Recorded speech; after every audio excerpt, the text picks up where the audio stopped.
So you're what I would say is like one of our true success stories. You're the American dream personified. You're the founder CEO who started a big public company. So I want more people to hear that story. You and your co-founder actually put 25K on your credit cards, crazily enough, to start the company. So tell us more about that story and how did you guys find product market fit in the early days? Sure. I think about this as JP Morgan Chase's worst non-equity investment in a company because that $25,000 was a debt investment that I got to pay off, pretty soon thereafter, but would have been a really valuable equity stake in the business. And I don't know why Chase gave me a $25,000 limit on my credit card when I was in law school, but they did.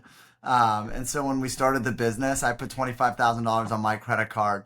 My co-founder borrowed money from his grandfather, and then put $10,000 on his credit card. And we both went in and started building this business. We had the benefit of having worked at a similar company when we were in college.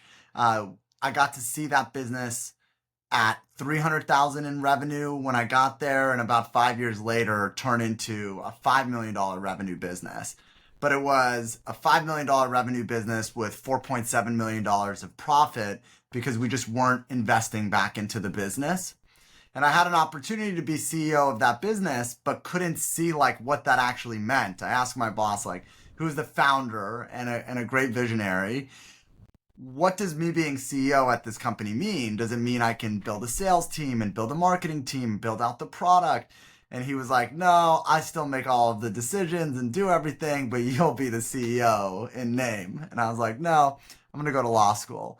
So I went to law school. 1 year in, we started the company, and we spent kind of half of our days working on the product and then half of the day figuring out who the right targets for that product were going to be. And so we built up the product kind of over the first 6 months, which meant, back in the day, this was 2007. There was no like LinkedIn. There was no like you didn't really know who worked in the technology departments of companies. And we were focused originally on the IT departments of medium-sized businesses. You couldn't just go online and figure out who the CIO and their direct reports were. And so everybody who had spent 20 years selling some kind of IT or storage product to the enterprise had this insane advantage over everybody else because they knew the decision makers. They had seen them at conferences for the last 20 years. Maybe they were members at their golf or country club, or they went to college with them. And so if you had a real Rolodex, which is like a flip, like a business card flippy thing. You should Google it. Maybe most people don't know what that is today. But if you had this great Rolodex, you were way ahead. And so the idea was, can you democratize that across all of these innovative startups and new companies that have better products than what these 20-year salespeople were selling their friends at country clubs? And can we make it easier for those companies to compete? And the only way to do that really was to unlock that data that lived across thousands and thousands of Rolodexes into a platform that people could leverage to get in front of their buyers. And so we started putting this platform together, starting with that data. We'd call into companies. We'd spent most of our days on the phones with operators and assistants trying to figure out who was who in a IT department.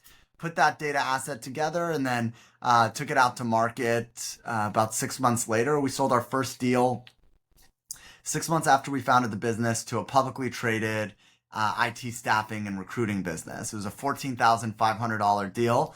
It was $8,500 for access to the platform.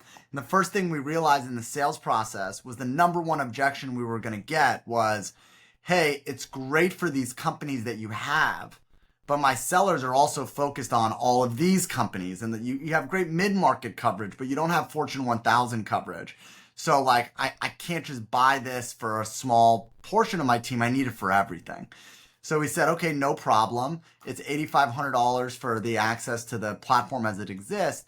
But for $6,000, we'll go build custom profiles for you across the next, whatever, 1,000 accounts you want us to build.